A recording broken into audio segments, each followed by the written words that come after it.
Hey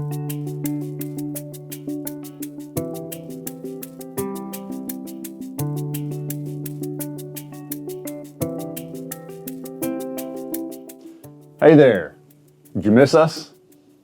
Well, we are back with another episode in our 10 Minutes Till video series.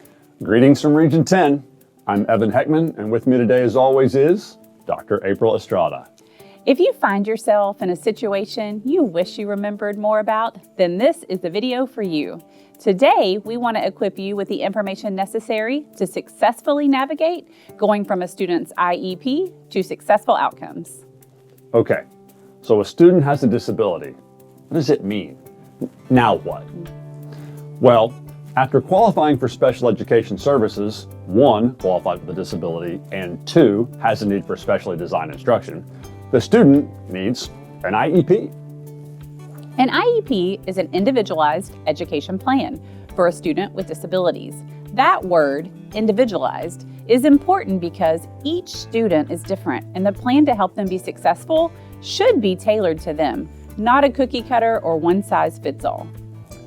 The legal basis for this can be found in 34 Code of Federal Regulations 300.323. It states, in general, at the beginning of each school year, the local education agency, LEA, must have in effect for each child with a disability within its jurisdiction an individualized education program, or IEP. Okay, so what does an IEP do? Why does a student with a disability need one? In a nutshell, the IEP tells the story of the student from disability through PLAF and impact to IEP goals. More specifically, an IEP helps answer the question, how do we have kids access the general curriculum and make progress? An IEP supports this process.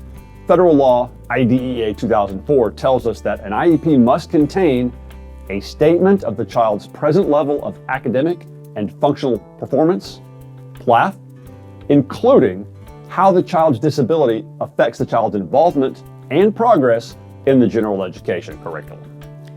So, you are saying that the IEP supports that process? That being the case, what questions should teachers or administrators be asking? I think it's really important, especially for an administrator, to understand the student's disability and the critical areas of need. Questions around this would be, what student data do we have? What content standard does the student need help with? What resources need to be present for the student to make progress? What helps facilitate learning? Do we need to modify what the student is expected to learn? After a student qualifies for a disability and an IEP is developed, isn't there a lot of paperwork associated with that? There can be.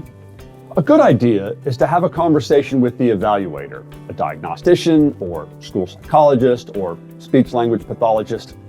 Ask that person about the PLAF, the goals, the schedule of services, accommodations and/or modifications, and any testing modifications for the student. It's also a great idea to touch base with the evaluator about the student's strengths and weaknesses. Those are good ideas. So is understanding how the disability manifests itself in classwork.